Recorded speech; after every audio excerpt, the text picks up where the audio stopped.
Phil, you were all over this pre-game. You pretty much said it without saying it, but I watched your long stand up there from the field, and you gave plenty of indication that Jerod Mayo being released and relieved of his duties was at least, if not likely, possible. Yeah, it felt like a strong possibility yesterday morning after talking to a few people well before the game. And I would say it was sort of trending in a very different direction all week following that Chargers game. I think that was just so non-competitive, obviously, on the scoreboard, 40-7. I think it was embarrassing on a few different levels for the organization. And so I had noticed a shift in the way people were talking about individuals' jobs over the course of that week in a way that it hadn't been those jobs hadn't been talked about really all season. I think I've mentioned it on your show, for weeks and months now. Back towards the middle of the season when people were speculating about Jerod Mayo's job, and it was explained to me very clearly. It's not 100% that Jerod Mayo's coming back, but it would take something really unexpected and almost unprecedented for him not to be the coach going into 2025.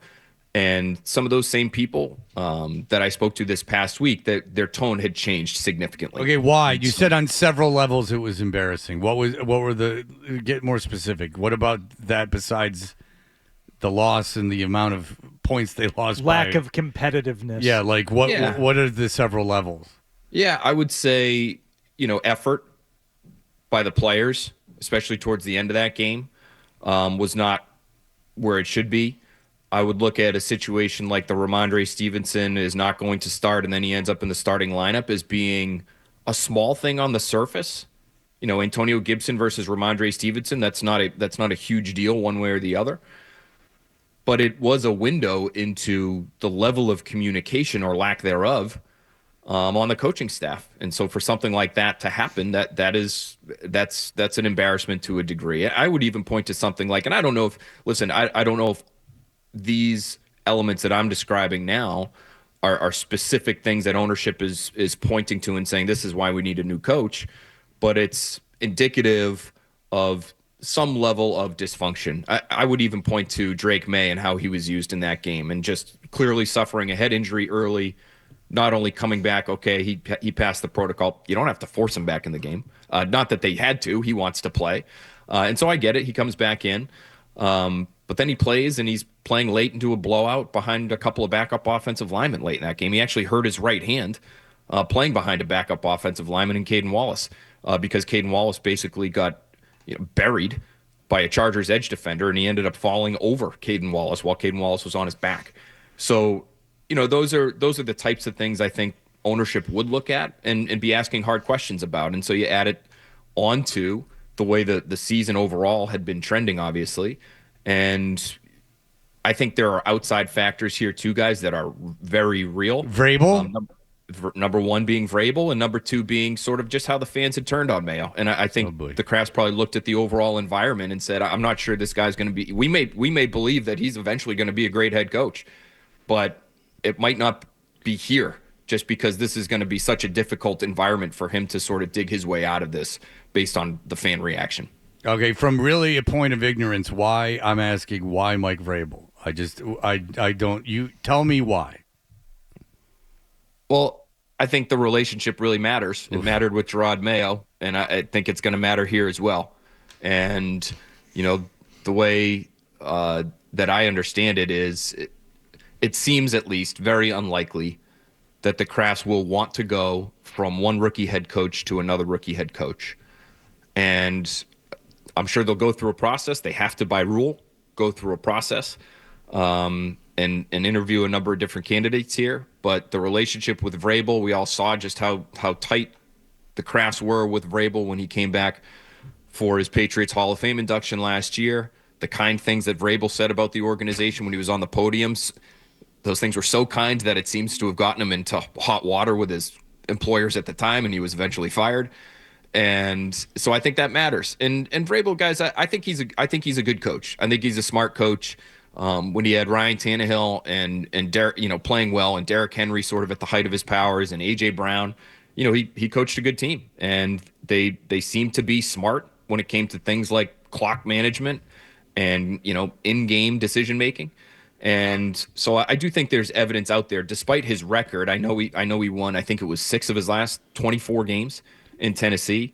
In one of those last 2 seasons in Tennessee, I believe the Titans set the record for most starters lost to injury in a season. And so he The was Lions dealing just with. broke it. No, I'm just kidding. Go ahead. They might have. They Yeah, might have they might honestly, have. but he was dealing with some situations there that were sort of beyond his control. So he's widely viewed by people in the league as a good coach, and I think the Crafts are going to want somebody with experience, and I think it really helps that it's somebody that they know. All right, fair enough. So if they hire Mike Vrabel, let's just say they hire Mike Vrabel, I think you've mentioned it a couple of times as well. This organization needs the way the change. It's antiquated the way that they're operating. If you hire Mike Vrabel, are you saying like, hey, you bring in all your coordinators, you help us structure this organization, maybe even outside of the coaching staff?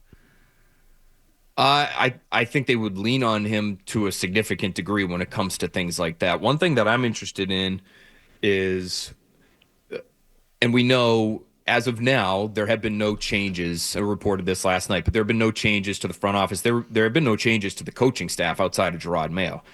Now, a lot of those guys are under contract. My guess is the way it'll work is those guys that are under contract will be given the opportunity at least to interview with whoever is the next head coach to take on similar roles. And in all likelihood, my guess is for somebody, if it is somebody like Vrabel who comes in, most of those guys will not end up back in New England. Front office, my guess is something similar happens where nobody has been moved on from at this point.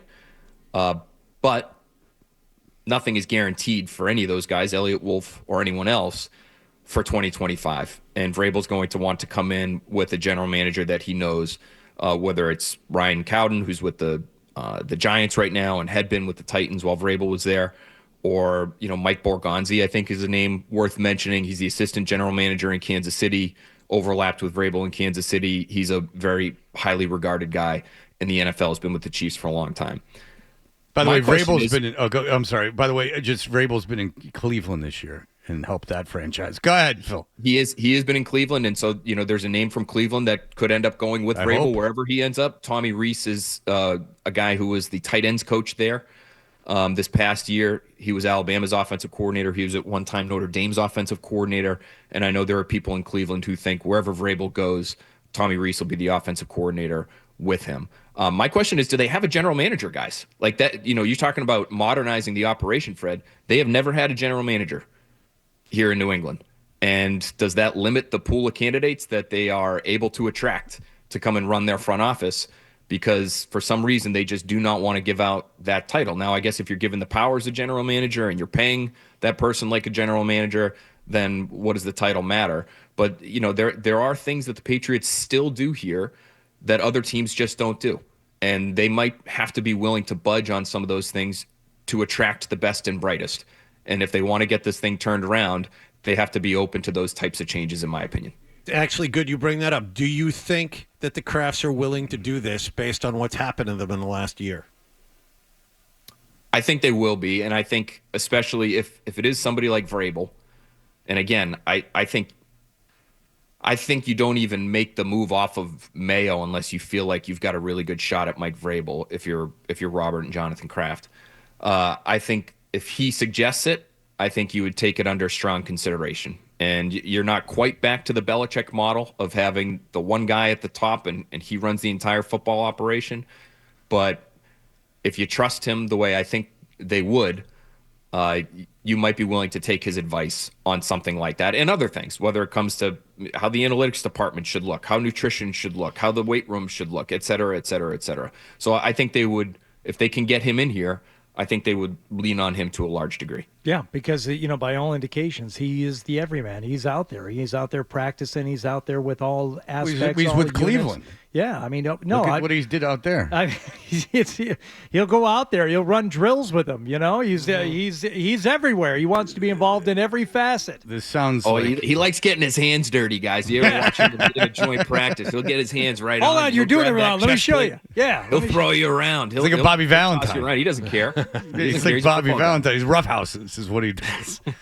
Oh, boy. All right. Well, good stuff, Phil. Appreciate it. Thank you for the information. How about on that Mike Joe Vrabel. Milton, though, huh? Oh, yeah? You were right. Boy, You were right. Fred, has your opinion changed on Joe Milton? You're very down on Joe Milton. Absolutely. Absolutely. it Yeah, has. one game against Buffalo's third stringers. I will say he looked even better than I thought. He looked would. great. Based on training camp. I thought he has developed, and obviously the arm has always been good, and he's always been an athlete. But I think they've done a good job of developing these young quarterbacks here in New England. Absolutely. And he played very well in all seriousness. And it was funny to me because I've been bad-mouthing him all season since they drafted him. But it was also funny when I was getting people making fun of me and I was saying, you do realize what's happening out there. You're going to lose the number 1 overall pick because your practice squad quarterback is throwing all over this Buffalo defense. I know there were a couple people in the organization that I spoke to yesterday who were wondering when Jacoby Brissett was going to be entered because they felt Joe Milton was actually playing too well. Yes, and then maybe Brissett would have put a governor on things a little bit. And, it seemed like one guy was trying awful hard, is what I'll say, yesterday. And good for him and great for him. He should have been. Right. But it seemed like there was one guy taking things real seriously while everyone else was kind of just like, okay. But you think Buffalo actively tried to lose that game. This has nothing to do with Joe Milton.